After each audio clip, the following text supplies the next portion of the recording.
Hello, Jack. Kenji, what are you doing in my house? Would you like to come into my math room?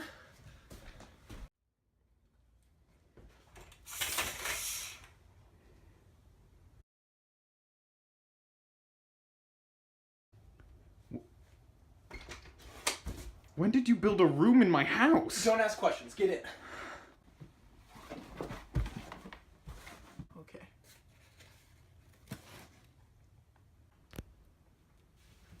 Kenji, what is this place? This, Jack, is my math room. And it's time to do some math.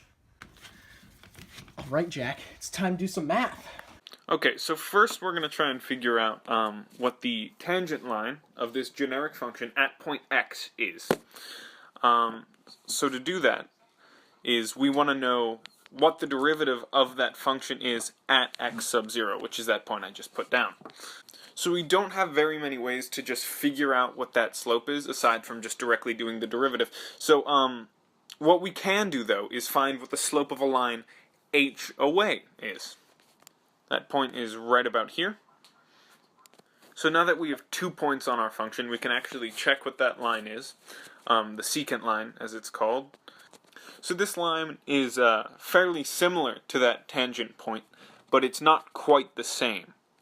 So to find the slope of this line from x sub 0 to x sub 0 plus h, what we need to do is subtract first the y-coordinates to get the rise, and then the x-coordinates to get the run. So what we start off with is we do the function of x plus h minus the function of just x sub 0. And now those are the two y-coordinates. And now we have to do the x-coordinates. So all of that over x sub 0 plus h minus x sub 0. Now from here we can start actually simplifying this this expression we have. As you can see, there's a x sub 0 plus h minus x sub 0. So one of those is negative, one of those is positive, so we can easily cancel those out. So that is how you would get the slope of that secant line. But we actually need to get closer and closer to that x sub 0 coordinate point. So what we do for that is that we get a limit as h approaches 0. So as h gets closer and closer to that x sub 0, because x sub 0 in this case is equal to 0. But solely for the purpose of this equation. As h slowly gets closer and closer to 0, the line, the secant line, slowly becomes closer and closer to actually being a tangent line, and that's the line that we actually need. Basically what we're doing with this equation is we are plugging in this number, the x, at all of these points, but the function of that. So basically what we're doing here is the function of 2, because that's our number, plus h minus the function of 2 all over h. Don't forget the limit. So basically what we're doing here is we're going to plug this number in everywhere we see an x in this equation. So basically here. So that's going to look like the function of, well, we can cut that half second out, give it a few seconds.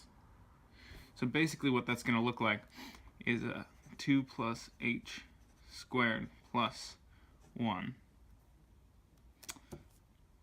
minus this, which is going to be 2 squared plus 1, or 5, which is our y.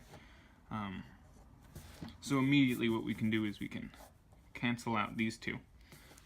So then we're left with 2 plus h squared minus 4 over h. So basically what we're going to be left with is 4 plus 4h plus h squared minus 4 over h. What you can see here is you can cancel out both of these 4's because this one's a negative, this one's a positive. That's combining like terms. So now we can factor out this h. So what that means is that we're going to have h and then 4 plus h, okay, all over h again. But now you're dividing and multiplying by the same thing here, so you can cancel that out.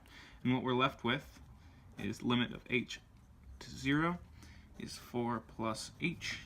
And because we are approaching 0, we just plug in 0 for this, and we are left with limit h to 0, 4. So the slope of the line at this point is going to be 4. All right. So something like this could predict an increase or decrease in the worth of my child-based math video making business, is what you're saying to me.